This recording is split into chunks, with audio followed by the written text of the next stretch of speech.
ไม่ออกนอกเพราะว่าการเชื่อมของพุทธศาสนากับมันกับเป็นเกาะองค์ตุนญาโยมเป็นสภาสงฆ์เนาะเป็นผู้สื่อสารเนาะศาสนาพุทธจะองค์เมืองจะนับแล้วว่าจะมุ่งไปกับนอนเฮาเนาะเฮาบอต้องไว้มันกับเมื่อไปซื่อเนาะเฮาสืบสานฆ่ากันสืบสานต่อไปไว้เส้นลูกเส้นหลานสอนลูกสอนหลานต่อไปนักการยังคงดีที่เก่าศาสนาพุทธของเฮาอันนี้เนาะบุญบารมีที่องค์ญาโยมได้มาร่วมกันก็คือว่าโอ้เป็นโอกาสที่ดีน้องออกเนาะเป็นโอกาสที่ดีที่ได้มาสร้างกองทัพกองสามัคคีสร้างกองทัพกองแรงโดยการนำพาของทุกเมสุรัสนีกัมปิยาแล้วก็พร้อมด้วยคณะองค์ญาโยมผู้ทุกท่านเพราะว่านักล่าพระวิหารของเขาและการโดยการนำพาคอยพระอุบาลีนิธิจารย์เป็นประธานสงฆ์หรือว่าเป็นประธานเจ้าอาวาสที่ได้มอบไปให้อาตมาคืออาจารย์บุญเฮงเป็นผู้รักษาการแทนและการพร้อมด้วยประธานคณะสมาชิกวัดเราพระวิหารของเขานี่ได้นำพาจากสาวัตถุสิ่งของให้เป็นพุทธบูชา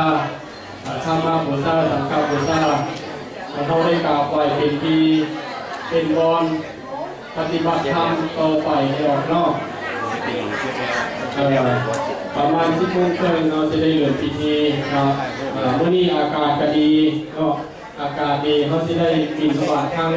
นอกเพราะว่าไปได้อากาศภายนอกได้ที่ได้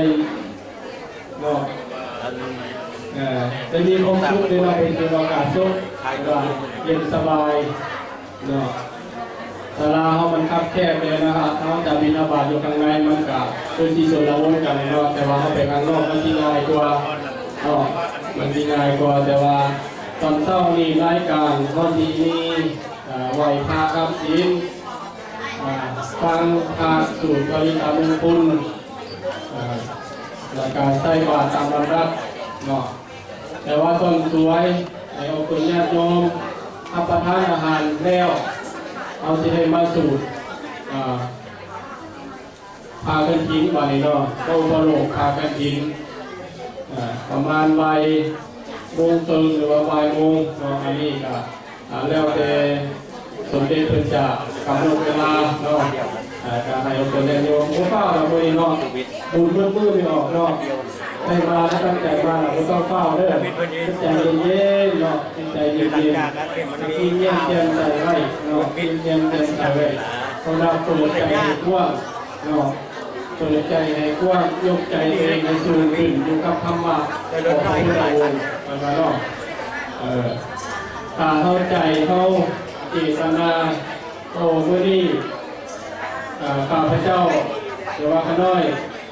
ตั้งใจมาแล้วจะเอาบุญให้เต็มที่บุญคืออย่างบุญก็คือคุณงามความดีคือการรวมกายวาจาใจ